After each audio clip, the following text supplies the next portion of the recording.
కొన్ని విలువైన సంగతులు విందాం. బైబిల్లో దేవుడు బోధించిన అనేకమైన అంశాల్లో దేవుడికి నచ్చనిది ఒకటి ఉంది. ఆ నచ్చని విషయాన్ని గురించి మనం మాట్లాడుకోబోతున్నాం. మత్తయి సువార్త 27వ అధ్యాయం. మత్తయి సువార్త 27వ అధ్యాయం. మత్తయి సువార్త 27వ అధ్యాయం 18వ వచనం. మత్తయి సువార్త 27వ అధ్యాయం 18వ వచనం చదవండి. కాబట్టి జనులు పిలాతు నేను ఎవరిని విడుదల చేయదునని మీరు కోరుచున్నారు? బరబ్బనా లేకపోతే క్రీస్తు అనే యేసునా అని వారిని అడిగాను. ఏలయనగా వారు అసూయ చేత ఆయనను అప్పగించిరని అతడు ఎరిగి ఉండెను. ఆగుదాం. అక్కడ ఒక కీలకమైన పదం ఉంది చూడండి. ఆ పదం ఏంటి? అసూయ. దాని గురించి మనం మాట్లాడుకోబోతున్నాం. దీన్ని ఇంగ్లీష్లో ఎన్వి అన్నారు. ఎన్వి కాదు, ఎన్వి అంటే అసూయకి సరి అయిన పదం అదే. చాలామంది జెలసీ అనే పదం వాడతారు. జెలసీ వేరు. జెలసీ అంటే నేను ఏదైనా ఒక వస్తువు వాడుతున్నప్పుడు ఆ వస్తువుని చూపించి ఎదుటోని ఉడికించడం జెలసీ. ఎన్వి అంటే ఏంటంటే నా దగ్గర లేని వస్తువు ఎదుటోడి దగ్గర ఉన్నప్పుడు ఆయన చూసి ఏడవడం. చెప్పండి, ఎన్వి, అసూయ. ఈ అసూయ గురించి మనం మాట్లాడుతున్నాం. వాక్యాల్లోనికి వెళ్ళే ముందు 4 పాయింట్స్ ఎవరైతే మనకున్న ముందు పెద్దలు దీన్ని క్రోడీకరించారో ఆ సంగతులు నేను చదువుతాను. నాకు ఎందుకో ఈ లెసన్ నాకు చెప్పాలనిపించింది. కొంచెం విందాం. సమాజంలో ఒక కథ ఉందట. అది అందరికీ సుపరిచితమైన కథ. ఇంటర్నేషనల్ వేజ్ ఒక ఫెస్ట్ జరుగుతుంది. ఆ జరుగుతున్న ఆ వాతావరణంలో ప్రజలు గుంపులు వచ్చినప్పుడు ఎగ్జిబిషన్ పెట్టినట్టు అనేక రకాల జీవులను పెట్టారు. ఆ జీవులు పెట్టినప్పుడు అందరూ చూస్తున్నారు. అరే భలే ఉన్నాయండి, ఇవెక్కడవండి? చైనా నుంచి అన్నారు. ఇవెక్కడవండి? శ్రీలంక నుంచి. ఇవెక్కడుండి? యుఎస్ఏ.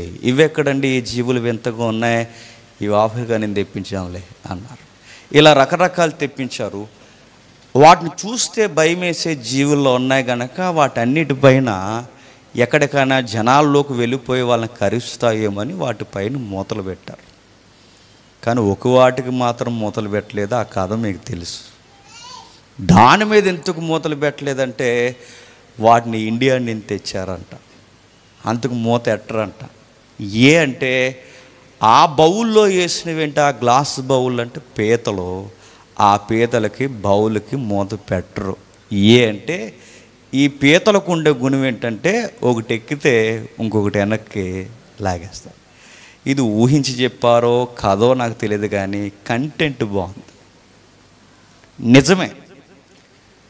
బయట దేశాలు ఎలా ఉంటాయి? మనం బయట దేశాల్లో బతకలేదు, కానీ మన ఇండియాలో బతుకుతున్నాం కనుక మనకు తెలుసు. జెలసీ అనేది అడుగడుగునా కనబడుతుంది. ఎన్వి అనేది ప్రతి దిక్కున మనకు కనబడుతుంది.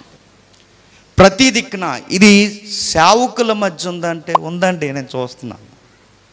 నెక్స్ట్ స్నేహితుల మధ్య ఉందంటే ఉంది. విశ్వాసుల మధ్య ఉందంటే ఉంది. తోటి సహోదరుల మధ్య సలామన్ అవుతుందంటే ఉంది. జెలసీ కాదు, చెప్పండి, అసూయ అందరి దగ్గర ఉంది. చెక్ చేసుకుందాం. ఒకవేళ ఇది మనలో ఉంటే దేవుడు అసహించుకునే భయంకరమైన దుర్గుణాలు ఒక దుర్గుణం ఏంటి చెప్పండి? అసూయ. ఆ అసూయ గురించి మాట్లాడుతుంది. అన్ని కోణాల్లో అందరికీ ఉంది. స్నేహితుల మధ్య ఉంది, సేవకుల మధ్య ఉంది, విశ్వాసుల మధ్య ఉంది. సహోదరులుగా సలామన్ అవుతున్న వారు కూడా హృదయపూర్వకంగా సెకండ్ ఎవరు వాళ్ళ ముఖంలో కనబడతారు. నా ఎక్స్పీరియన్స్లో కూడా కొన్ని చూశాను. అయ్యే నేను చెప్పను కానీ ఎందుకంటే చెప్తే ఇంక మళ్ళీ ఇంక కనబడరు ఎవరు. అందుకే చెప్పను కానీ నేను ఒక మాట చెప్తాను. సహోదరులని హక్ చేసుకుంటాం, సహోదరులని సెకండ్ ఇచ్చుకుంటాం, కానీ ఆ ఫేస్ చెప్పేస్తుంటుంది వీడికి నేను అంత నచ్చలేదురా అని. దీన్నే అసూయ అన్నారు. ఎన్వి తింటే కొవ్వెక్కుతుంది. ఎన్వి ఉంటే చెప్పండి గుండెకి ఎముకలకి కుళ్ళెక్కుతుంది. కుళ్ళు అంటే తెలుసు కదా, క్యాన్సర్ పడుతుందంట. అందుకే దాని గురించి కొంచెం జాగ్రత్తగా వినాలి. ఎందుకంటే ఇది మన ఆరోగ్యాలు కూడా కావాలి కదండి. మరి మన ఆరోగ్యాలు బాగుండాలంటే మరి ఈ దరిద్రం ఉండకూడదు కదా. మరి దరిద్రం పోతేనే మనకి ఆ వ్యాధులు రాకుండా ఉంటాయి. అందుకే విందాం. నెక్స్ట్, ఎవరి మీద జలసీ ఎక్కువ ఉంటుంది? సెకండ్ లైన్, ఎవరి మీద జలసీ ఎక్కువ ఉంటుందంటే ఎవరైనా ఒక వస్తువులు కొనుక్కున్నప్పుడు కానీ, ఎవరైనా ఒక మంచి గుణగణాలు కలిగి ఉన్నప్పుడు కానీ, ఆ టైంలో నీలో జెలసీ ఉందో లేదో, క్షమించు, నీలో అసూయ ఉందో లేదో తెలిసిపోతుంది. నా మాట మీకు అర్థమవుతుందా? ఎవరైనా ఏదైనా కొనుక్కున్నప్పుడు నీ ఫీలింగ్ ఎలా ఉంటుంది? నెక్స్ట్, ఎవరైనా నీకన్నా బెస్ట్ క్వాలిటీస్ ఉన్నాయి అన్నప్పుడు నీకేమనిపిస్తుంది?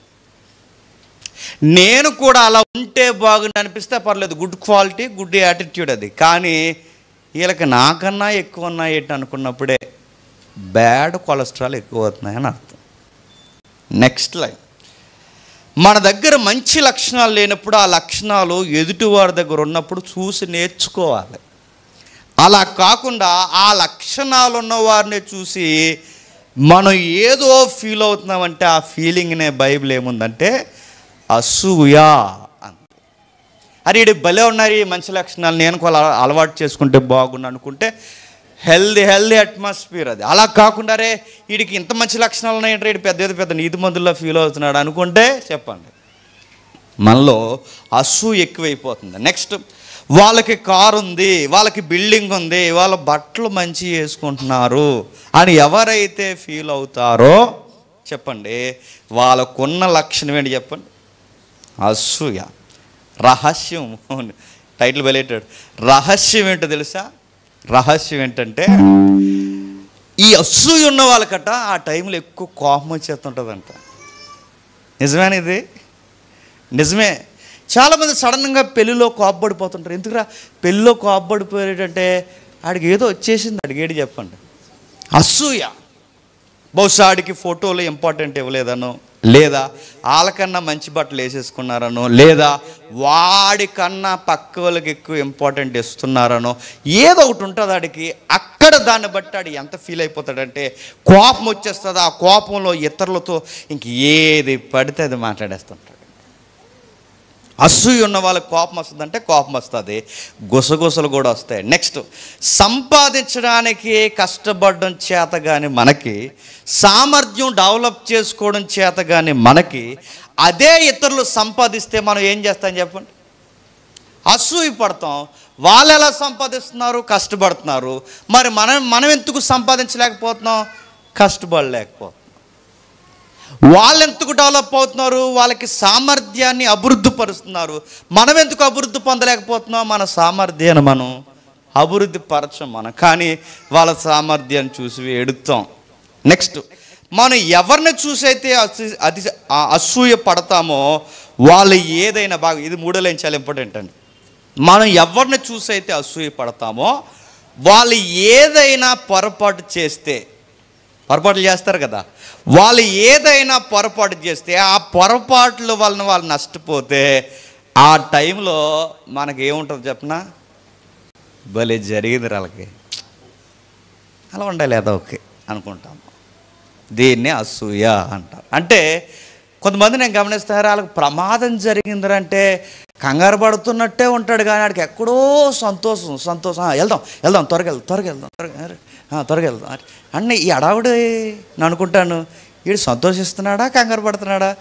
సంతోషిస్తూ కంగారు పడిపోతున్నాడు.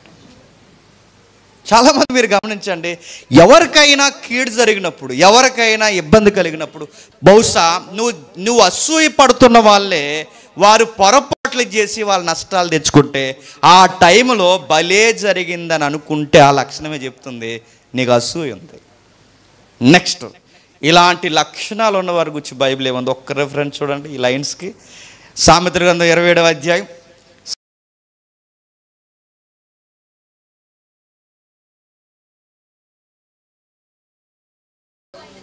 క్రోధము క్రూరమైనది, వాడికి బైబిల్ చదువుతాముడు.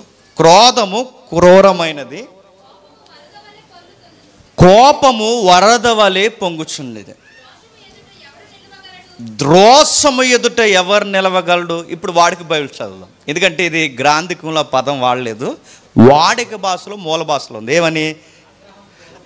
ఆగ్రహము క్రూరమైనది, కోపము వరద లాంటిది. అయితే అసూయ ఎదుట ఎవరు నిలబడగలరు? ఎలా పోలుస్తున్నాడు చూడండి. ఒక వరద వచ్చేస్తే నిలబడొచ్చట, ఏదోలా బతకొచ్చు. ఒక ఉప్పనొచ్చి మీద పడిపోతే నిలబడొచ్చట, ఏదోలాగా తప్పించుకోవచ్చు. కానీ అసూయ ఉన్న వారికి దగ్గరగా ఉండకూడదట. వీళ్ళు వరద కన్నా ప్రమాదం, ఉప్పెన కన్నా ప్రమాదం. అసూయ ఉన్న వాళ్ళు ఎంత ప్రమాదం అంటే చెప్తున్నాడు చూడండి. వరదకు ఎదురెళ్ళు, ప్రమాదానికి ఎదురెళ్ళు, విపత్తుకు ఎదురెళ్ళు, కానీ అసూయ ఉన్నవాడికి ఎదురెళ్ళకు. ఎందుకంటే వాడు కళ్ళల్లో పడ్డావో ఆడి నీ ప్రాణాలకే సంకటంలా తయారవుతాడు. అసూయ ఎంత ప్రమాదకరమైనదంటే అది వరద కన్నా, ఉప్పెన కన్నా, ఉగ్రత కన్నా భయంకరమైనది. నెక్స్ట్ మరొక వచనం చూడండి. సామెతల గ్రంథం 14వ అధ్యాయం, సామెతల గ్రంథం 14వ అధ్యాయం 30వ వచనం. సామెతల గ్రంథం 14వ అధ్యాయం 30వ వచనం చూడండి. సాత్వికమైన మనసు శరీరానికి జీవము, మత్సరానికి పర్యాయ పదమే అసూయ, అసూయకి పర్యాయ పదమే మత్సరం. మత్సరము, అసూయ ఇవన్నీ పర్యాయ పదాలు. ఇప్పుడు చెప్తున్నాడు చూడండి. మత్సరం ఉన్న వాళ్ళ హెల్త్ పాడైపోద్దట. మత్సరం ఉన్న వాళ్ళకి వాళ్ళ ఆరోగ్యం చెడిపోద్ది. ఎందుకు చెడిపోద్ది అంటే వాళ్ళు రోజు రోజు కుసించిపోతారు. రే ఆడు కొనేసుకున్నాడ్రా, వాడు కట్టేసుకున్నాడ్రా, వాడు కొత్త బట్టలు వేసేసుకుంటున్నాడ్రా, ఆడి ఈ మధ్య కొంచెం తెల్లగా అంటున్నాడు రా. అన్నీ అసూయ మనకి.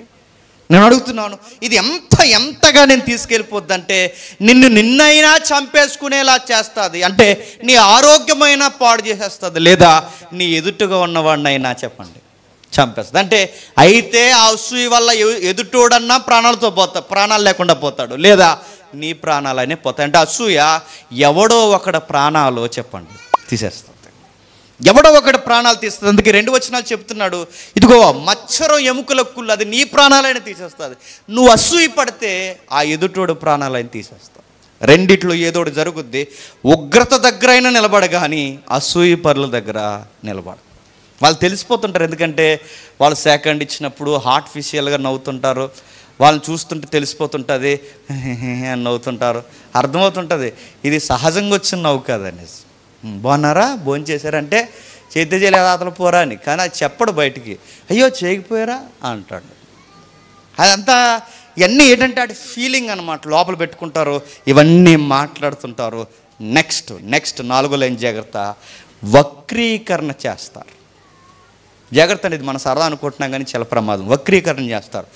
ఏమని వక్రీకరణ చేస్తారంటే వాళ్ళ సంభాషణలో ఎవరిని చూసైతే అసూయ పడుతున్నారో వాళ్ళు వక్రీకరణ చేస్తూ సంభాషణ చేస్తారు. ఉదాహరణ డీటెయిల్ చెప్పను, కానీ ఓ మాట అంటాడు, ఎలా ఎదిగాడో తెలుసా, అలా ఎదిగాడు, అది అన్నమాట మరి అంటాడు. అర్థమవుతుందా మీకు? అసలు వాడు ఎలా వచ్చాడో తెలుసా పైకి, అలా వచ్చాడు. అది మరి ఎలా కట్టారు అనుకుంటున్నా ఇల్లు, ఎలా కొన్నాడు తెలుసా కారు, ఎలా వచ్చింది అనుకుంటున్నాడు కా ఉద్యోగం, అది మరి అన్నాడట. ఇది ఎలా ఉంటుంది తెలుసా, వాడు అంటే ఈడు అసూయ పడిపోయాడు. ఈ అసూయ పడిపోవడానికి వాడి మీద ఏం చేస్తాడు చెప్పండి, వక్రీకరణ చేస్తారు. వీరి గూర్చి ఏమందో చూడండి ఒకసారి. కీర్తన గ్రంథం 34వ కీర్తన 34వ కీర్తన 34వ కీర్తన మొదటి 11 నుండి 14 వచ్చిన వరకు చూడండి. పిల్లలారా మీరు వచ్చి నా మాట వినుడి, యెహోవా యందలి భయభక్తులు నేను మీకు నేర్పెదను. బ్రతుకుగోరువాడు ఎవడైనను ఉన్నాడా, మేలు నందుచు అనేక దినములు బ్రతుకుగోరువాడు ఎవడైనా ఉన్నాడు. ఆగండి, ఎక్కువ కాలం నా పిల్లలారా మీరు బతకాలనుకుంటున్నారా అనగానే మనం ఏమంటాం చెప్పండి, అవును ప్రభువా బతకాలనుకుంటున్నాం ప్రభువా అనుకోండి. లేదు ప్రభువా రేపు ఎలక్షన్ అయిన వెంటనే సాయంత్రానికి అంటావా, ఏమంటాను చెప్పండి? ఎవరు ప్రేయర్స్లో అయినా ఎందులో అయినా ఏమంటాను చెప్పండి? అవును ప్రభువా, ఎక్కువ కాలం బ్రతకాలనుకుంటున్నాం. అవునా కదా? అనుకుంటాం కదండి. ఎక్కువ కాలం బ్రతకాలనుకుంటున్నాం ప్రభువా. అయితే ఒక కండిషన్స్ అప్లై అవుతాయి. మీరు ఎక్కువ కాలం బతకాలంటే కింది మాట చెప్తున్నాడు చూడండి, చెడ్డ మాటలు పలకండి బతుకుతారు అన్నాడు. నీ నాలుకను కపటమైన మాటలు పలకకుండా నీ పెదవులను కాచుకో. నువ్వు ఎక్కువ కాలం బతకాలనుకుంటున్నావా? వక్రీకరణ మాట్లాడుకో. నువ్వు ఎక్కువ కాలం బతకాలనుకుంటున్నావా?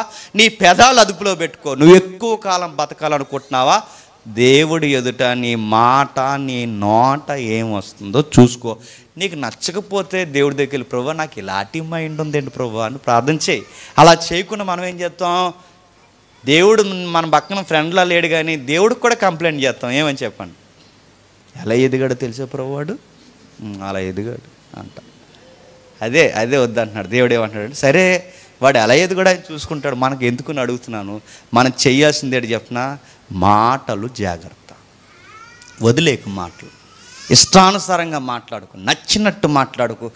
నిన్ను రైట్ అనడానికి దాన్ని ఏమంటారు చెప్పిన? ఆ లోపల ఇగో వస్తుందండి అసూయ వల్ల. ఆ ఇగో వచ్చినప్పుడు దాన్ని సాటిస్ఫై చేసుకోవాలి అంటే వాళ్ళ మీద మనం ఏదో ఒక నింద వేసేయాలి. వెంటనే నిందేసినన్ని ఇప్పుడు సుధాకర్ కానీ సురేష్ కానీ అవునా అనగానే అప్పుడు నాకు అమ్మయ్య అనిపిస్తుంది. అమ్మ వీళ్ళు నమ్మారు, అది చాలు నాకు అనిపిస్తుంది అన్నమాట. అర్థమైందా? ఆ ఫీలింగ్. దీని సైకాలజీలో చెప్తున్నారండి ఇవన్నీ. ఈ సైకాలజీ చెప్తే నేర్చుకోవడం కాదండి. మనం ఎక్కడ నేర్చుకోవాలి చెప్పిన? బైబిల్ చెప్తుంది. బైబిల్ ఆజ్ఞగా చెప్తుంది, ఇదిగో నీ ఇగో సాటిస్ఫాక్షన్ కోసం నీ ఎదుటోడి మీద వక్రీకరణ చేయకు. నెక్స్ట్ 5వది జాగ్రత్త. 5వది అసూయ ఇంకా ఎవరి మీద వస్తుందంటే సన్నిహితులైన స్నేహితులపై వస్తుందట. స్నేహితులపైనే ఎందుకు దాడి చేస్తుంది ఇది? స్నేహితులపై ఎందుకు దాడి చేస్తుందంటే వాళ్ళ యొక్క వైఖరి వీళ్ళ దగ్గరుండి చూస్తారా గనకే స్నేహితుల మీద జలసి వస్తుంది. ఒక ఉదాహరణ చెప్తాను వినండి. ఇప్పుడు ఇలాగ వెళ్తున్నామండి, నీకు కార్లు అంటే ఇష్టం అనుకో, మంచి కార్, నీకు నచ్చిన కార్ అలా వెళ్ళిపోయింది అనుకో, నువ్వేం ఫీల్ అవుతావు చెప్పు? భలే ఉందిరా కారు, బాగుందిరా అతనికి మ్యాచ్ అయింది అంటాం. మనం ప్లాన్ చేసుకున్న హౌస్ ఏదైనా మనకు దారిలో కనబడింది అనుకోండి, భలే ఉందండి హౌస్, ఇలా కట్టుకోవాలండి అంటాం. ఇక్కడ బాగుంది, హెల్దీగా థాట్స్. ఇప్పుడు అడుగుతున్నాను, ఇప్పుడు అదే కారులో నీ ఫ్రెండ్ వెళ్తున్నాడు అనుకో, అదే ఇల్లు నీ ఫ్రెండ్ కట్టాడు అనుకో, అప్పుడు నీ ఫీలింగ్స్ ఏంటి? కొన్నాడు రా కారు ఎలాగో కానీ, కట్టేహాడు రా అలాగ. అడుగుతున్నాను, ఎవడో బయటోడు ఇల్లు కట్టుకుంటే నీకు నచ్చుతుంది, ఎవడో బయటోడు కారు కొనుక్కుంటే నీకు నచ్చుతుంది, ఎవడో బయటోడు బట్టలు వేసుకుంటే నీకు నచ్చుతున్నాయి, మనకు కూడా ఉంటే బాగుండరా అని. కానీ నీ ఫ్రెండే ఇవన్నీ చేస్తే నీకు ఎందుకు నచ్చట్లేదు? దాన్నే నువ్వు ఒప్పుకున్నా ఒప్పుకోకపోయినా చెప్పండి, అసూయ అంటారు. అసూయ. ఎందుకంటే ఎదుటోళ్ళైనా నచ్చుతున్నారు కానీ నీకు పక్కన ఉన్నవాడు నచ్చట్లేదంటే నీకు అసూయ వచ్చింది. కొంచెం క్లారిటీ. పరిణితి అంటే మెచ్యూరిటీ ఉంది, మెచ్యూరిటీ లేదంటానికి ఎక్కడ తేడా చెప్పినా, మెచ్యూరిటీ ఉన్న వాడు అయితే నీ ఫ్రెండ్ డెవలప్ అయినప్పుడు నువ్వు ఆనందిస్తావు, నీకు మెచ్యూరిటీ ఉంది.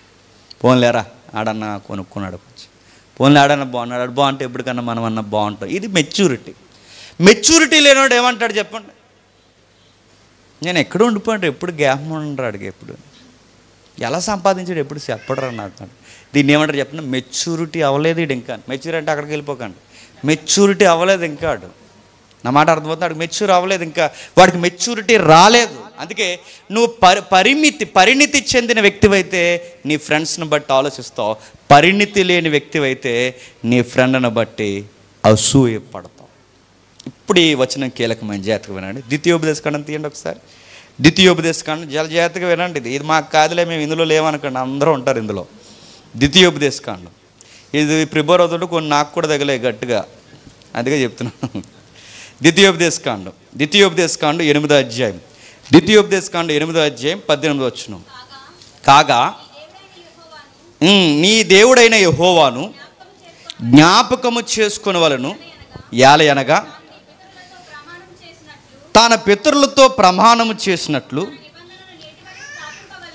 తన నిబంధన నీతి వలె స్థాపింపవలనని మీరు భాగ్యము సంపాదించుకున్నటకై మీకు సామర్థ్యము కలగచేవాడు ఆయన. మళ్ళీ వాడికి బయలు చదువుతాం.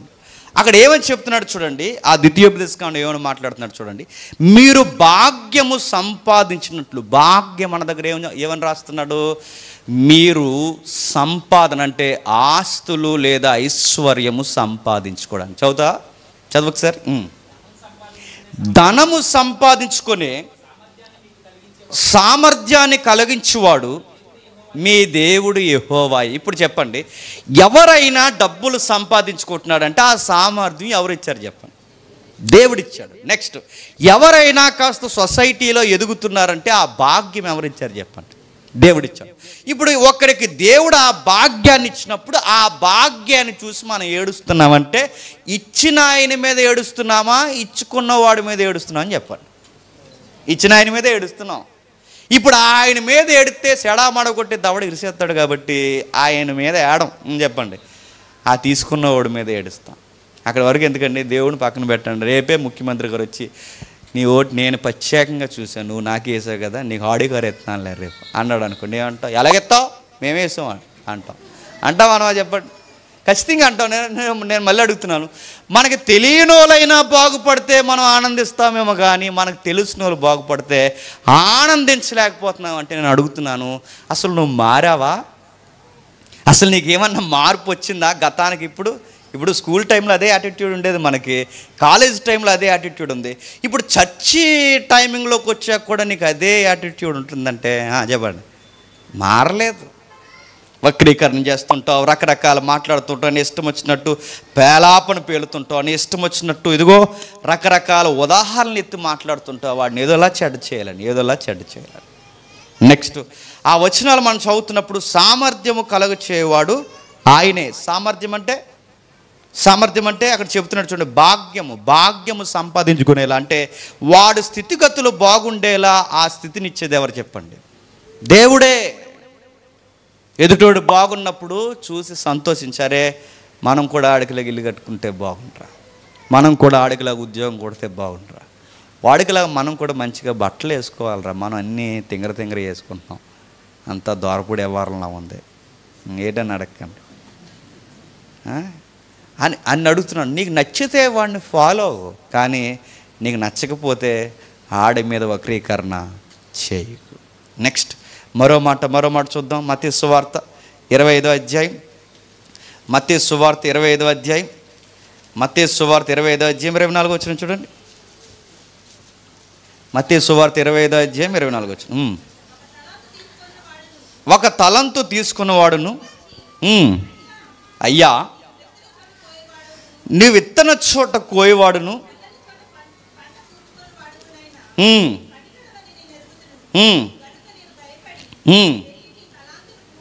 ఇక్కడ జాగ్రత్తగా వినండి.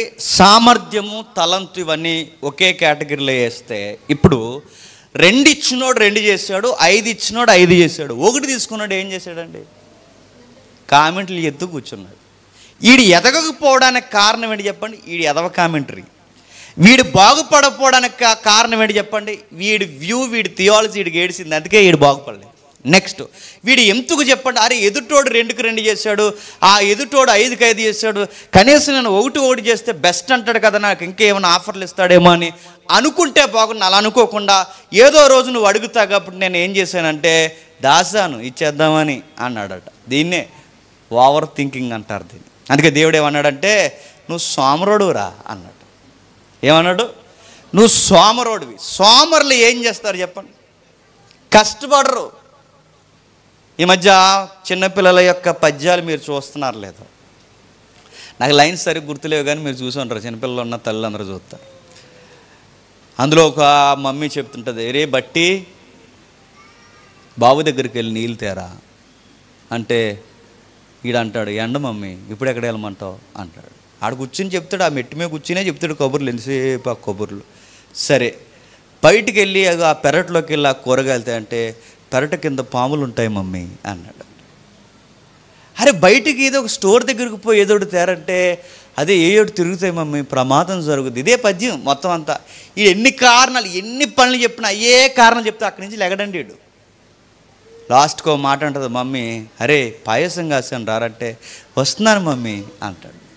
తినడానికి మాత్రం వచ్చేస్తాడట, పని చేయడానికి మాత్రం లెగడట. అడుగుతున్నాను, పని చేయని వాడు సోమరి, సోమరోడు ఏమవుతాడు చెప్పండి?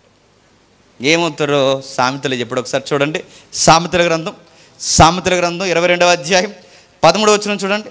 సామెతల గ్రంథం 22వ అధ్యాయం 13వ వచనం. సోమరి బయట, సేమ్ పద్యం గుర్తొచ్చిందండి వచనం చదివినప్పుడు నాకు. సోమరి బయట సింహం ఉన్నది,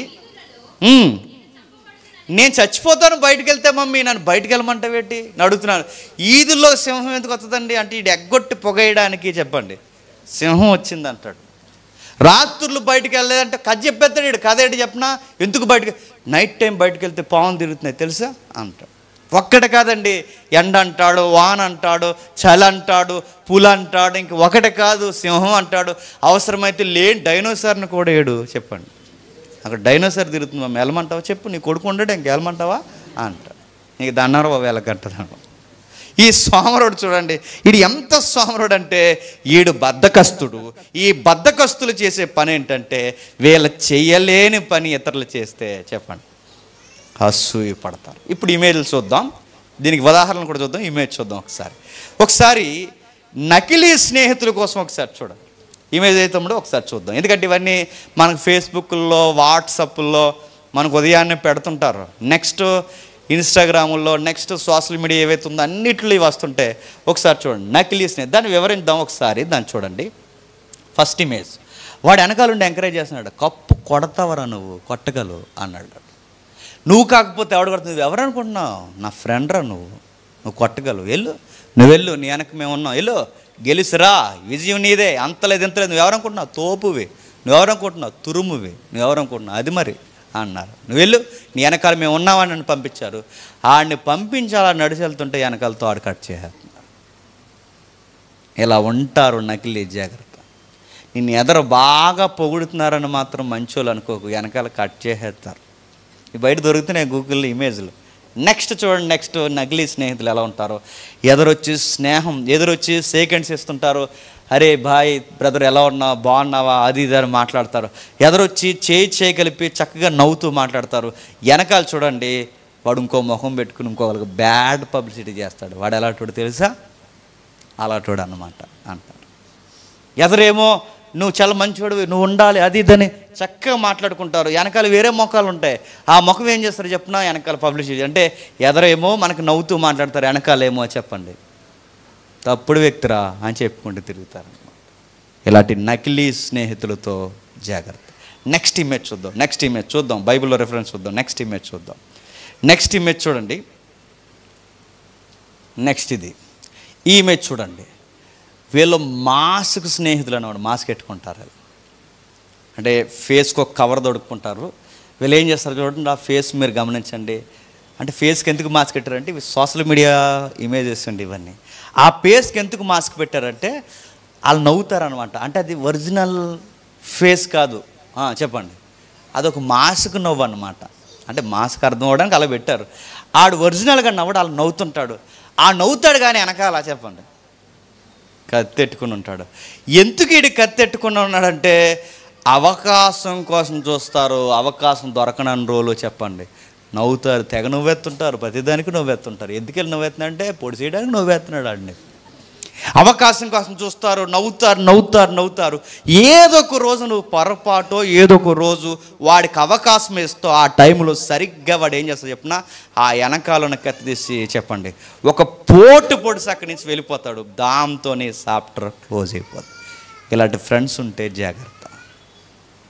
మరి నీ కూర్చేవాడు ఎలాగ అన్నాడురా అంటే, ఆడెందుకు అంటాడు అంటే, ఆడు నా దగ్గర బాగానే ఉంటాడు అంటే, ఇప్పుడు గమనించే ఇమేజ్ జ్ఞాపకం చేసుకో. నీ దగ్గర బాగానే ఉంటాడు రా చెప్పు, మా దగ్గర ఏరేలా ఉంటాడు. ఎందుకంటే అప్పుడు మాస్క్ తీసేస్తాడు. నీ దగ్గర మాస్క్ చెప్పండి, పక్కకి వెళ్ళాక మాస్క్ తీసేస్తాడు. కత్తెట్టుకుని తిరుగుతున్నాడు రాడు. ఇలాంటివన్నీ చేస్తారంటే చేస్తారు. మరో ఇమేజ్ చూడండి. ఇవన్నీ నవ్వుకుంటున్నాం కానీ ఇవన్నీ వాస్తవాలు. మరో ఇమేజ్ చూడండి, ఇదిగో చూడండి. ఇందులో ఏమర్థమవుతుందండి మీకు చూసి చెప్పండి. కోడిగుడ్లని మాత్రం అనకండి, చెప్పండి. అది చూసి ఆ బాల్ చూస్తే మీకు ఏమర్థమవుతుంది? బాల్స్ అని అర్థమైందా? చెప్పండి. ఏమని అర్థమైంది? ఒకడు నవ్వుతుంటే వెనకాలడు ఏం చేస్తున్నాడు చెప్పండి, నవ్వు కూడా చూడలేకపోతున్నాడు. కొంతమంది చూసారు, ఎందుకలా నవ్వుతాడు, ఎదవపళ్ళు వేసుకుని బయటికి అంటాడు. ఎందుకంటే ఈడు నవ్వలేడు, జబ్బిడికి ఆడు నవ్వుతే ఈడు చెప్పండి చూడలేడు. కొంతమంది నవ్వరండి. అప్పుడప్పుడు చాలాసార్లు నవ్వేడు ఈడు ఎప్పుడు నవ్వడంటే ఆడు నవ్వడు. ఎవడన్నాడు ముందు నవ్వుతే చెప్పండి, ఆడు మొహం అలా అయిపోద్ది, ఆడికి నచ్చదు. నవ్వరు, ఆనందంగా ఉంటే ఇష్టపడరు, నవ్వుతే ఇష్టపడరు. అరే ఎవడైనా ఆనందంగా నవ్వుతూ తిరిగితే నష్టపడరు. ఎందుకంటే అదో రకమైన దాన్ని అంటారు, నీకు ఒక నవ్వుతే నీ ముఖం రకరకాలుగా అయిపోతుందంటే దాన్ని ఏమంటారు చెప్పి ఇప్పటివరకైనా దాన్ని బట్టి అసూయ, ఎన్వి, అసూయ. అసూయ అదిగో, ఒకడు హ్యాపీగా ఉంటే చూడలేవు, ఒకడు మంచిగా నవ్వుతుంటే చూడలేవు. నెక్స్ట్ ఇమేజ్ చూడండి, నెక్స్ట్ ఇమేజ్, నెక్స్ట్ ఇదేనా, ఇది చూడండి. ఇదేం అర్థమవుతుంది చెప్పండి? ఇది చూస్తే ఏమర్థమవుతుంది? ఇద్దరు చక్కగా కలిసి ఉంటాడు, వెనకలోడికి ఏమైపోతుంది చెప్పండి? పొగొచ్చేద్దాడికి. వాళ్ళని ఎలాగ తమ్ముడు చెప్పాడుగా, ఎలాగైనా సరే వాళ్ళని ఎడగొట్టేయాలి. ఎడగొట్టేసేది వరకు చెప్పండి ఆడికి పొగే. చూడండి ఎంత ఎర్రగా అయిపోడు చూడండి. వాళ్ళిద్దరూ పచ్చగా పశువుగా చక్కగా ఉన్నారు, చక్కగా నవ్వుకుంటారు, ఆనందిస్తారు, కలిసి ఉంటారు. కానీ వెనకాల మాత్రం వాడికి ఎరుపెక్కిపోతుంటుంది, అస్సలు నచ్చదాడికి. ఎట్లా అయినా సరే వీళ్ళని చెప్పండి ఎడగొట్టేయాలి, ఎట్లా అయినా సరే పొలలు పెట్టేయాలి, ఎట్లా అయినా సరే ఇద్దరు, అది భార్య భర్తలనైనా దూరం చేసేస్తారు చెప్పండి, స్నేహితులనైనా దూరం చేస్తారు, సేవకులనైనా దూరం చేస్తారు, విశ్వాసులనైనా దూరం చేస్తారు. ఎందుకంటే ఇది చాలా భయంకరమైన దుర్గుణం. ఆ గుణం ఏం చేస్తుందంటే విడగొడుతుంది. ఎదుటివారు ఎవరైనా నవ్వుతే నీకు నచ్చదు, ఎదుటివారు ఎవరైనా కలిసి ఉంటే నీకు నచ్చదు, ఎదుటివారు ఎవరైనా మంచి బట్టలు వేసుకుంటే నచ్చదు, ఎదుటివారు ఎవరైనా వస్తువు కొనుక్కుంటే నచ్చదు. వీటన్నిటిని మరి ఏమంటారు? ఒప్పుకున్నా ఒప్పుకోకపోయినా, మనం ఒప్పుకున్నా ఒప్పుకోకపోయినా అసూయ అంటారు. ఇప్పుడు చూద్దాం, ఇలాంటి అసూయపడి దెబ్బతినేసిన జాబితాలు బైబిల్లో ఉన్నాయంటే లెక్కలేనన్ని ఉన్నాయి. ఉదాహరణకు సుపరిచితమైన 4 వచనాలు చూసి ముగిద్దాం. చూద్దాం ఒకసారి. ఆదికాండం చూడండి, ఆదికాండము 4వ అధ్యాయం, ఆదికాండము 4వ అధ్యాయం, ఆదికాండము 4వ అధ్యాయం 5వ వచనం చూడండి. కయ్యేనును అతని అర్పణ అతను లక్ష్య పెట్టలేదు, కాబట్టి కయ్యేనికి మిక్కిలి కోపం వచ్చి, సందర్భం మీకు తెలుసు. కయ్యేనికి ఎందుకు తమ్ముడు నచ్చట్లేదు? వీడు దేవుడికి నచ్చేశాడు కాబట్టి, దేవుడికి ఈడు నచ్చాడు కాబట్టి ఇప్పుడు ఎవరికి నచ్చట్లేదు? అన్నయ్యకి తమ్ముడు నచ్చట్లేదు. ఆశ్చర్యం అనిపించదండి చెప్పనా? అరే వీడు దేవుడికి నచ్చాడురా, నేను కూడా నచ్చాలంటే తమ్ముళ్ళ ఉంటే బాగుండ్రా అనుకోవట్లేదట. మరేమనుకుంటున్నాడు? వీడు బాగా దేవునికి నచ్చేసాడు ఈ మధ్య. నేను అనుకుంటానండి, అసూయ పడితే మైండ్ పని చేయదా, మోకాల్లో దిగిపోద్దంటే దిగిపోద్ది. ఎందుకు దిగిపోద్దంటే, ఇప్పుడు ఈ మనిషి మీద అసూయ పడిపోయి చివరికి ఈ మనిషిని చంపేశాడు. చంపేస్తే ఇప్పుడు ఈ ప్లేసు కయ్యానికి ఇచ్చేస్తాడా? ఈ ప్లేస్ కయ్యేంది అయిపోద్దా? మరి ఏమవుద్ది? ఆ ప్లేస్ రాదు. మరి రాకపోగా అతను చంపేసి ఏ ప్లేస్ తీసుకుందామని, నరహంతకుడు అనే ప్లేస్ తీసుకుంటాడనే థాట్స్ ఈయనకి రాలేదంటే, ఆ అసూయ ఉన్నప్పుడు ఇంకే థాట్స్ చెప్పండి రావు. వాళ్ళ పాడైపోవాలనే కోరుకుంటాం. నెక్స్ట్ వచనం చూద్దాం. నెక్స్ట్ వచనం అది అలా గుర్తుపట్టండి. మొదటి సమూయేలు గ్రంథం చూడండి, మొదటి సమూయేలు గ్రంథం 18వ అధ్యాయం, మొదటి సమూయేలు గ్రంథం 18వ అధ్యాయం, మొదటి సమూయేలు గ్రంథం 18వ అధ్యాయం 7 నుంచి 9 వచనాలు చూడండి. ఆ స్త్రీలు గాన ప్రతిగానములు చేయుచు వాయించుచు సౌలుకి 1000 కొలదయు, దావీదుకి 10,000 కొలదయు.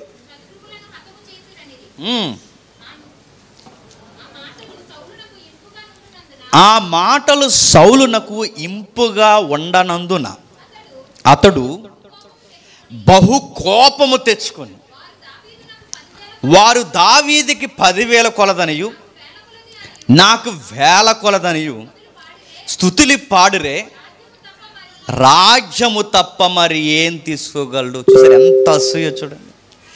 ఎదుటివాళ్ళు పాట పాడితే నచ్చట్లేదట అసూయ ఉన్న వాళ్ళకి. నెక్స్ట్ ఎదుటివారు అర్పణిస్తే నచ్చదట ఎవరికి? అసూయ పర్లకి. వాళ్ళు ఏమంటారు చెప్పనా? ఇచ్చావులే బోడ అర్పణ అంటారు. ఈడెవడో చెప్పండి, ఇచ్చేవాళ్ళకి ఏమంటాడు?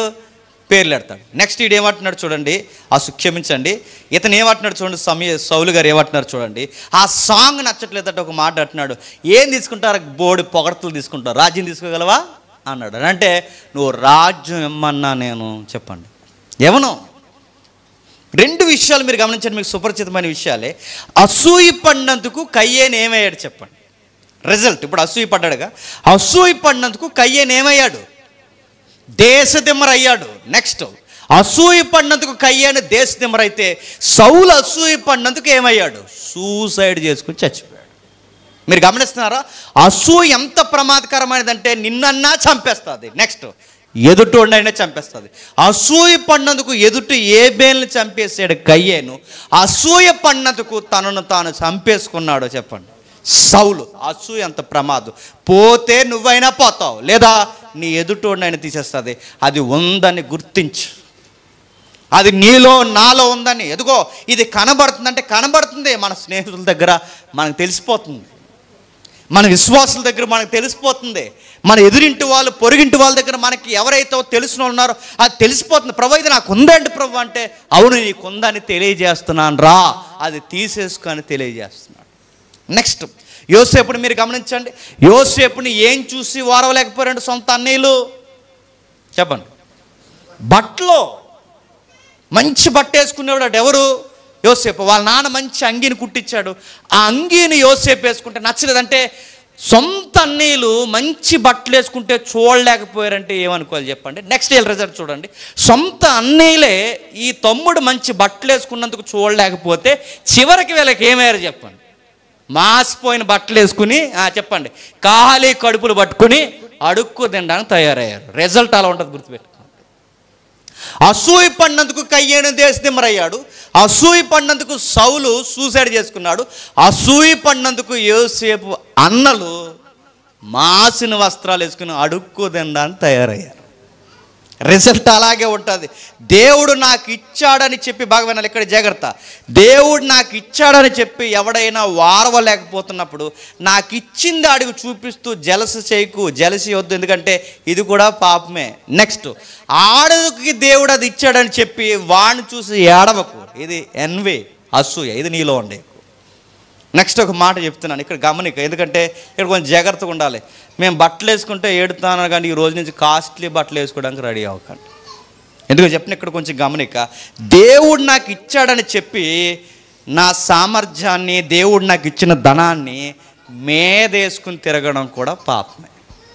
యోసేపుకు వాళ్ళ నాన్న ప్రేమతో ఇచ్చాడు కాబట్టి వేసుకున్నాడు, లేదంటే అంత డబ్బు పట్టుకెళ్ళి దాన్ని కొంటాడు ఆయన. మధ్యకాలంలో మనం నేర్చుకోవాల్సింది ఏంటి చెప్పిన, ఒకప్పుడు మనం ఏదన్నా కొత్తగా జాబ్ వచ్చినప్పుడు కానీ సంపాదించినప్పుడు కానీ 5,000 6,000 ఎట్టి జోళ్ళు కొంటాం, జోళ్ళు షూస్ కొంటాం. కానీ ఇప్పుడు మనం నేర్చుకోవాల్సింది ఏంటి చెప్పిన, దేవుడు నాకు ఇచ్చాడు కదని నా ఇష్టం వచ్చినట్టు కొనకూడదని మనకు అర్థం అవ్వాలి. ఈ మధ్య నాకు అర్థమైంది, కొనకూడదు. నాకు 50,000 జీతం వస్తుంది కదని కొనేయకూడదు, నాకు బాగా డబ్బులు వస్తున్నాయని కొనేకూడదు. ఇది ఎంతవరకు ఉపయోగం మానేయాలి. మీకు మాట నేను చెప్పనా, కొన్నిసార్లు కాస్ట్లీ చొక్కా కొనుక్కోవాలని 70 సార్లు ఆలోచించాలి. దేవుడికి ఇదిగో ఎంత కొంటున్నాను, ఈ డబ్బులు నేను సేవకిస్తే మంచిదా లేకపోతే కొనేసుకుంటే మంచిదా, ఈ థాట్స్ నీలో రావాలి. లేదా ఎవరికైనా సహాయం చేస్తే మంచిదా, నేనే 4 సొక్కాల రేటు ఒక సొక్కా నేను ఒక సొక్కాకే వేసుకోవడం మంచిదా, లేదా 4 కొని 3 ఇచ్చిన ఒకటి వేసుకుంటే మంచిదా, ఈ థాట్స్ మనకు రావాలండి. కానీ యోసేపుని చూడండి, ఆయన మంచి బట్టలు వేసుకున్నందుకు వాళ్ళు ఏడ్చారట. ఈ మధ్యకాలంలో ఒక ఆయన ఇలా అంటున్నాడు, ఆయన ఎవరని అడగండి, ఆయన ఏమంటున్నాడు తెలుసా, నేను సిటీలోనే వాడబడవలసిన పాస్టర్ని, విలేజ్లో ఉండకూడదని. ఎందుకు అలాగ అంటున్నాడంటే, ఆయన ఒక పోలికి ఇచ్చాడండి. నేను ఎలా అంటాను చెప్పిన, నేను రేంజ్ రోవర్ లాంటివాడిని. రేంజ్ రోవర్ అంటే పెద్ద కార్లు అండి, నేను రేంజ్ రోవర్ లాంటి కారు లాంటివాడిని. నేను రేంజ్ రోవర్ కారు సిటీలో తిరిగితేనే అందం, విలేజుల్లో బురదల్లో తిరిగితే సెండాలం. అందుకే నేను సిటీలో ఎందుకు సేవ చేస్తున్నానంటే చెప్పండి, నా రేంజ్ అది అన్నాడు. అదే వద్దు గుర్తుపెట్టుకోవాలి. ఆ పోలికలు వద్దు, ఆ పోలికలు బట్టి మనం ఉంటే నేను చెప్తున్నాను, దేవుడు నేనేమంటే చెప్పినా దీన్ని గర్వం అనే జాబితాలోకి వేస్తాడు. బైబిల్ అడుగడుగునా చెప్తుంది, కయ్యేను తమ్ముడిని చూసి ఏడ్చాడు, చంపేశాడు. సౌలు దావీదును చూసి ఏడ్చాడు, చచ్చిపోయాడు. యోసేపు అన్నలు యోసేపును చూసి ఏడ్చారు, అన్నం లేకుండా పోయి ఆయన ముందే అడుక్కునే పరిస్థితుల్లోకి దిగజారిపోయాడు. నెక్స్ట్ దానియేలు గ్రంథం ఒకసారి చూడండి. దానియేలు గ్రంథం ముగించుకుందాం. దానియేలు గ్రంథం 6వ అధ్యాయం. దానియేలు గ్రంథం 6వ అధ్యాయం మొదటి 2 వచనాలు చూడండి. తన రాజ్యమంతటి పైన అధిపతులుగా ఉండుటకై 120 మంది అధిపతులను నియమించెను. దర్యావేషునకు ఇష్టమాయను, వారి పైన 3 ప్రధానులుగా నియమించెను. ఆ 3లో దానియేలు ముఖ్యుడు. రాజునకు నష్టము కలుగుకుండినట్లు వీరికి లెక్క అప్పజెప్పవలన ఆజ్ఞ ఇచ్చెను. ఈ దానియేలు అతి శ్రేష్ఠుడై బుద్ధి గలవాడై ప్రధానులలోను అధిపతుల్లోను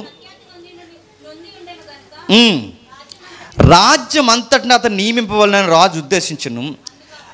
అందుకు అతను ప్రధానులను అధిపతులను రాజ్యపాలన విషయంలో దానియేలు మీద ఏదైనా ఒక నింద మోపవలన నుండి ఏదన్నా కనిపెడుతున్నారు. ఎందుకంటే వీళ్ళకి అసూయ వచ్చేసింది. ఇప్పుడు ఈ సందర్భం మీరు ఇంటికి వెళ్ళిన చదవండి.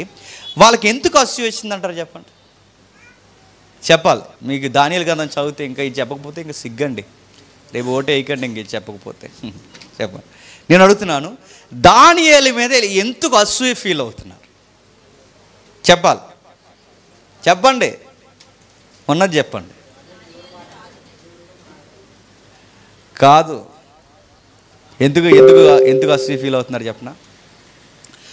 ఒక విదేశీయుడైన బానిస మన మీద అధికారంగా ఉండడం ఏంట్రా, ఆడి కింద మనం ఉండడం ఏంట్రా, అది అసూయ. వీళ్ళ మీద ఆయన అధికారం ఉన్నాడన్న బాధ కన్నా ఈడు బయటోడు, ఈడెక్కడోడో చిన్నోడు కిందోడు, ఆడు బడుగు బలహీన వర్గమైన గొర్రెలు కాసుకుంటున్న ఇశ్రాయేలీయుడు, వీడు మన మీద పైగా బానిస. ఈ బానిస మన మీద అధికారం ఉండడం ఏంట్రా, తక్కువోడు, వీడు మన మీద అధికారం ఉండడం ఏంట్రా అని వాళ్ళకి అసూయ వచ్చేసింది. చూడండి. నెక్స్ట్ నేను అడుగుతున్నాను, అసూయ పడ్డారు, రిజల్ట్ ఏంటి చెప్పండి. అసూయ పడ్డ రిజల్ట్ ఏంటి చెప్పినా, వీళ్ళ పిల్లల్ని సింహాలు తినేశాయి. ఎందుకంటే ఆ నేరం మోపి సింహాల బోన్లో గెంటారు ఎవరిని, దావీదుని. ఆ దావీదుని సింహాలు ఏమీ చేయలేదు, దేవుడు కాపాడాడు. ఆ బయటికి రాజు వచ్చి మాట్లాడిన తర్వాత ఎవడరా ఇలాంటిది మోపిందనగానే ఇదిగో ప్రభువా ఈ బ్యాచ్ అన్నారు. వాళ్ళందరినీ ఏం చేశారు చెప్పండి, సింహాన బోల్. అంటే దానియేలుని పాడు చేయాలనుకుంటే ఎవరు పాడయ్యారు చెప్పండి, వాళ్ళే పాడు. మీరు ఎక్కడ చూడండి, మీరు ఏ కేస్ స్టడీ అయినా తిరగేయండి, అసూయ పడ్డ వాళ్ళే పాడైపోతారు. వాళ్ళనైనా చంపేసుకుంటారు, లేదా ఆడిని చంపి ఈడు దేశదేమరైనా అయిపోతాడు, ఏదో మొత్తం మీద ఆడు ఎగిరిపోతాడండి. అందుకే అసూయ అన్నిటికన్నా భయంకరమైనది. కయ్యేన దగ్గర నుంచి కనబడుతుంది, దానియేలు వరకు కొనసాగింది. చివరికి ఏమయ్యారు, చచ్చారు అందరూ. ఇప్పటికి కూడా చెబుతుంది అసూయ కొరకు బైబిల్. అంటే ఎప్పటికే చెబుతుంది మనలో అసూయ ఉండడానికి వీల్లేదు. దేవుడు వ్యతిరేకించే దాంట్లో ప్రధానమైన జాబితాల్లో ఒకటేంటో తెలుసా, అసూయ. అస్సలు ఉండొద్దు అంటాడు ఆయన.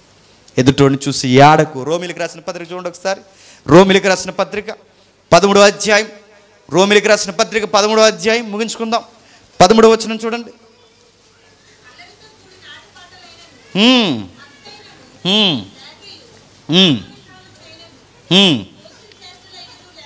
పోకిరి శ్రేష్టలైనను లేకయు కలహమైనను మచ్చరానికి పర్యాయ పదమే అసూయ.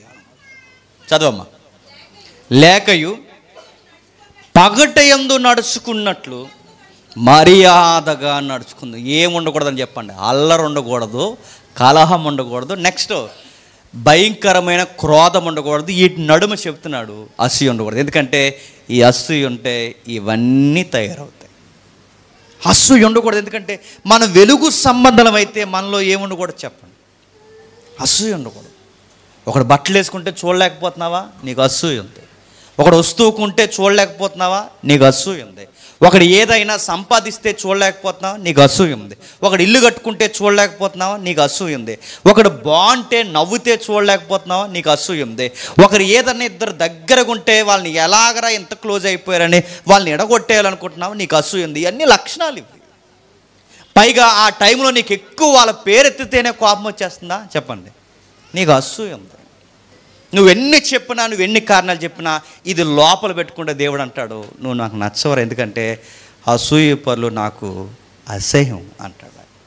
ఆయనకి నచ్చరు. ఆయనకి సామెతల గ్రంథం చూడండి, సామెతల గ్రంథం 15వ అధ్యాయం, సామెతల గ్రంథం 15వ అధ్యాయం, సామెతల గ్రంథం 15వ అధ్యాయం, సామెతల గ్రంథం 15వ అధ్యాయం 19 వచ్చింది చూడండి. సోమరి మార్గము ముళ్ళకంచి, సోమరులు నడుతున్నా అసూయ పడితే ఏమవుతారండి, ఆడుకుంది నాకు లేదు, ఆడుకుంది నాకు లేదు అంటే ఆళ్ళా చేయి నీకు కూడా ఉంటుంది. అలా కాకుండా అలా కష్టపడకుండా ఉంటే ఏమవుతుంది చెప్పండి, సోమరికి ఏముంటుందట, మొల్లకంచి. చెప్పండి, యథార్థవంతులు రాజమార్గం. ఆడు రాజులా బతుకుతున్నాడు, నువ్వు ఎందుకు బతకలేకపోతున్నావు అంటే నువ్వు సోమరవి. ఆ సోమరతనం నీకు ఎందుకు వచ్చిందంటే నువ్వు కష్టపడు, అందుకే నీకు దరిద్రం అంతా వచ్చింది. నేను ముగిస్తున్నాను. ఈ లక్షణాలు ఎప్పటివరకు మనం చెప్పిన దాంట్లో ఇది నాకుంది అని నీకు యథార్థంగా అనిపిస్తే నువ్వు ఒప్పుకో. మరి నేను క్వశ్చన్ రైజ్ చేస్తున్నాను, ఈ లక్షణం మనకుంది అని ఇప్పుడు నీకు ఈ లెసన్ చెప్తున్నప్పుడు అనిపిస్తే అది పోవాలి అంటే, బయటికి రావాలి అంటే ఏం చేయాలి? మీరు ఆన్సర్ చేయండి, నాకు అడుగుతున్నా. ఆ అసూయ పోవాలంటే ఏం చేయాలి? శ్వాస మీద ధ్యాస ఉంచాలా? చెప్పండి. అసూయ పోవాలంటే ఏం చేయాలి? మిమ్మల్ని అడుగుతున్నాను, చూసారా పోవట్లేదా? చెప్పండి మరి. అసూయ పోవాలంటే ఏం చేయాలి? కొంచెం జాగ్రత్త అండి. ఏం చేయాలి చెప్పనా? మొట్టమొదట రిపెంటెన్స్ స్టార్ట్ అవ్వాలి. పశ్చాత్తాపం. ప్రభువా, నా తోటి సంఘస్థుడు ప్రభువా, కలిసి ఉన్నాం, ఒకే బలలో చేతులు ముంచుతున్నాం, ఒకే రక్తాన్ని తాగుతున్నాం, ఒకే సంఘంలో ఉన్నాం, ఒకే బైబిల్ పట్టుకుని ఉంటున్నాం, ఒకే భక్తు పనులు అని చెప్పుకుంటున్నాం, నిన్ను నమ్ముకున్నామని చెప్పుకున్నాం. ప్రభువా, నాకు అది నచ్చట్లేదేడు ప్రభువా అని రిపెంటెన్స్ అంటే పశ్చాత్తాపం స్టార్ట్ అవ్వాలి. ఆ పశ్చాత్తాపంతో ప్రార్థన చేయాలండి నిజంగా. ప్రభువా, నాకు కొన్ని నచ్చట్లేదేడు ప్రభువా, నేను ఎలా ఉన్నానంటే ప్రభువా, నీ స్వరూపం కలిగిన వ్యక్తి పట్లే నేను ఇలా వ్యవహరిస్తున్నానంటే ఇది అసూయ కాకపోతే ఇంకేంటి ప్రభువా? తీసే ప్రభువా, నేను బతిమలాడుకుంటున్నాను, నాలో నుంచి అసూయ తీసే. ఒకళ్ళు బట్టలు వేసుకుంటే చూడలేకపోతున్నాను, ఒకళ్ళు వస్తువులు కొంటే చూడలేకపోతున్నాను, ఒకళ్ళు మంచిగా నవ్వుతూ ఉంటే చూడలేకపోతున్నాను, వాళ్ళని బ్యాక్ చేయడానికి ఏదో ఒక వక్రీకరణ స్టోరీ పుట్టిస్తున్నాను. కానీ ఒక విషయం మర్చిపోతున్నాను ప్రభువా, వాడు కూడా నీ స్వరూపం అనే సంగతి మర్చిపోతున్నాను. ప్రభువా, నేను ఒప్పుకుంటున్నాను, నాలో నుంచి ఈ దుర్గుణాన్ని తీసే అని ప్రార్థన చేయాలి. దేవునికి మొరపెట్టాలి. ప్రభువా, నాలో ఉన్న ఈ చెడ్డ గుణాన్ని తీసే, నీ దృష్టికి ఇది మంచిది కాదని దేవుని బతిమాలు. వ్యతిరేకంగా పని చేస్తున్నానని ఒప్పుకో. చివరికి దేవుడు చెప్తున్నాడు, ఈ స్వభావం తీసే వరకు దేవుని దగ్గర పశ్చాత్తాపడు.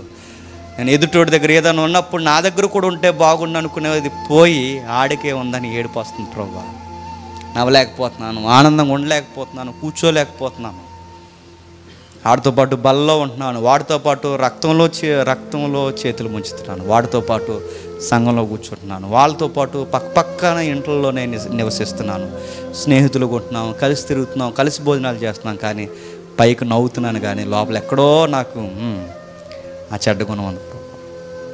ఇది నీకు అర్థమైతే నేను చెప్తున్నానండి, ఒప్పుకోండి. దేవా, నాకు ఈ దరిద్ర లక్షణం ఉంది ప్రభువా అని ఒప్పుకోండి. నా లైఫ్లో ఒకరు ఉన్నారులేండి, ఆయన పాడవుతే బాగుండి అనిపించింది నాకు, ఎందుకంటే ఇలాంటి వాడు సంఘానికి సీడపురుగు ఉండకూడదు. తర్వాత నాకు అనిపించింది, ఆడు పాడవ్వాలో బాగుపడాలో డిసైడ్ చేసేది ఎవరు చెప్పండి? దేవుడు. వాడు ఏం చేస్తున్నాడో అడుగడుగున కనిపెట్టేది ఎవరు చెప్పండి? దేవుడు. మరి నేనేం చేయాలి చెప్పండి? ప్రార్థన చేయాలి. ప్రభువా, వాడు సంఘానికే కీడుగా ఉన్నాడని నేను ఫీల్ అవుతున్నానా, లేదా ఆడిని చూసే నేను అసూయ పడుతున్నాను? ఈ రెండిట్లో ఏది ఊగుతుందో నాకు తెలియదు, కానీ ఒకవేళ అసూయ అయితే నన్ను క్షమించు. ప్రతి ఒక్కరికి ఉంటుందండి ఈ గుణాలు, ప్రతి ఒక్కరికి ఉంటాయి. అందుకే ఒప్పుకుందాం, ఎవరైనా ఏదనుకుంటే ఒప్పుకుందాం, హెల్దీగా ఉండాలండి. అప్పుడేనండి మనకు ఒక పెద్ద రకం ఒక డిగ్నిటీ ఉంటుంది. ఇప్పుడు నేను ఉన్నాను, ఏదైనా కొనుక్కున్నాను అనుకోండి, వాళ్ళని ఎంకరేజ్ చేయాలి. కొనుక్కోరా, బాగుంటుంది, నువ్వు కూడా కొనుక్కోరా, ఏదోలాగా 4 రూపాయలు పోగేసి కొనుక్కో అని చెప్పాలి. అలా కాకుండా నా దగ్గర ఉందని వాళ్ళకి ఎగరేజ్ చూపిస్తున్నాను అనుకోండి, జెలసీ చూపిస్తున్నాను అనమాట. బాగుండాలి, రే బాగుండా, మంచిగా కొనుక్కోవడం బాగుందా, నేను కూడా కొనుక్కుంటాను అని చెప్పాలి. హెల్దీ వాతావరణం మనకు రావాలండి, ఆ మంచి కోణం మనకు రావాలి. సర్లే ఆడు కొనుక్కున్నాడా, ఒకవేళ మనకు లేదా, సర్లే మనకు ఇవ్వలేదు దేవుడు, ఉన్నదానితో తృప్తి పడతాం. కొన్నిసార్లు నాకు అనిపిస్తుంది, అలా దారిని వెళ్తుంటే పెద్ద పెద్ద చర్చలు ఉంటాయండి. నోట్లో సరిగ్గా వాక్యం లేనాడు, సరిగ్గా ఏమి చెప్పడం రానాడు, నోరిప్పితే దండుకునేవాడు ఎంత చర్చ కట్టేశాడు. సత్యం చెప్తున్నా, మనకు చర్చ లేదేంట్రా అనిపిస్తుంది. అప్పుడు నాకు మళ్ళీ వెంటనే అనిపించింది, చెప్పిన బహుశా ఆయన అంత పెద్ద చర్చ కట్టేశాడని. చెప్పండి, అసూయ చేస్తుందిరా జేమ్స్.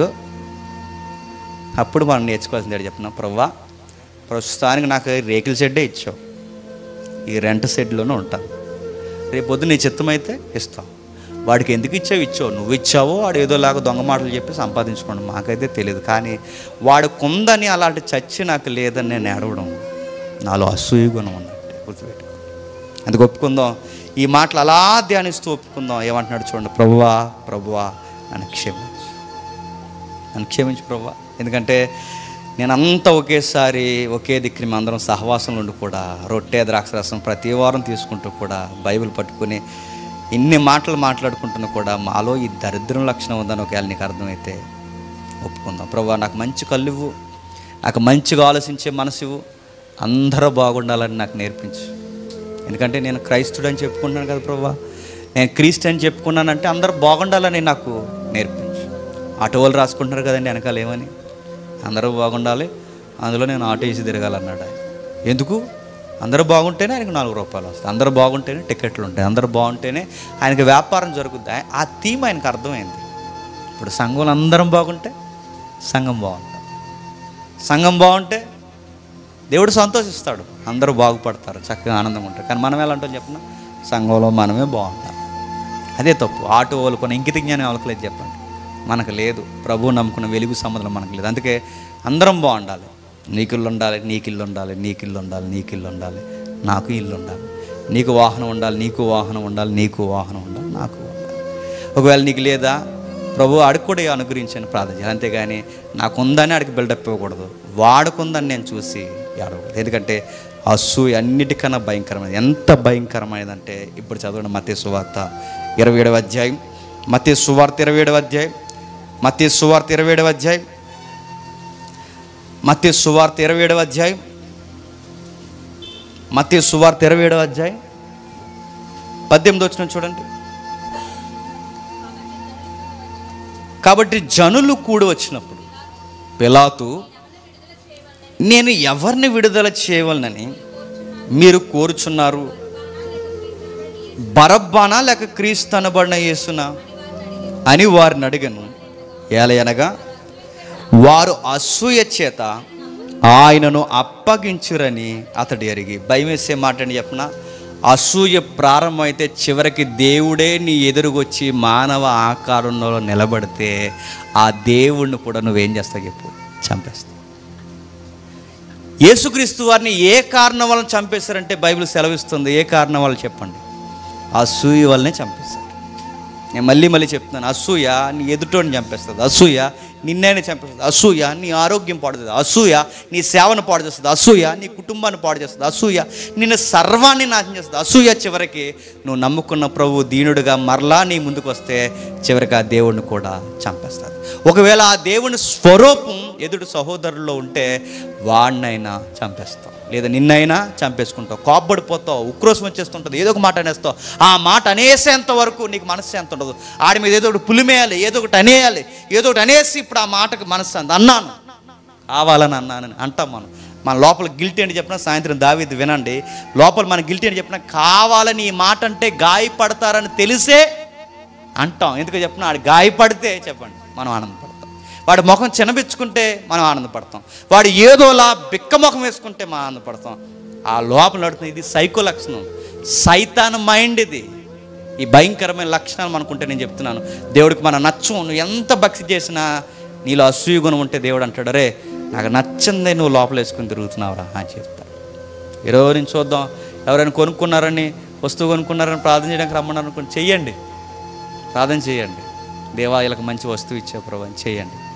ప్రార్థన చేసి వెనక్కి వచ్చి ఎలా కొన్నాడో అనకండి, ప్రార్థన చేయండి, చేసుకోండి, ప్రార్థన చేయండి. ప్రభా వాళ్ళకి ఇచ్చావు, ప్రస్తుతానికి మాకు ఈ వస్తువు అవసరం లేదు, అందుకే నువ్వు మాకు ఇవ్వలేదు. హెల్దీగా ఆలోచించడం అంటారు దాన్ని. ఇలా ఆలోచిస్తే నేను చెప్తున్నాను, మన ఆరోగ్యం బాగుంటుంది, మనం బాగుంటాం, మన చుట్టూ వాళ్ళు బాగుంటాం. నెక్స్ట్ సేవకుల విషయంలో నా తమ్ముడు చెప్తున్నాడు, ఇప్పుడు వాడబడుతున్నాం. ఎవరైనా వాడబడుతున్నప్పుడు వీడు ఎలా వాడబడిపోతున్నాడు అని అనకూడదు, గుర్తుపెట్టుకున్నాడు. దేవుడు వాడుకుంటున్నాడు అంతే. ఎర్మియాని వాడుకుంటాడు, నిన్ను వాడుకుంటాడు, నన్ను వాడుకుంటాడు, ఎవరినైనా వాడుకుంటాడు. ఎలా వాడుకుంటున్నాడు, ఎలా వాడబడుతున్నాడు అంటే నడుతున్నాను. దేవుడు సెలవు లేనిది ఎవడైనా వాడబడతాడండి? వాడబడు.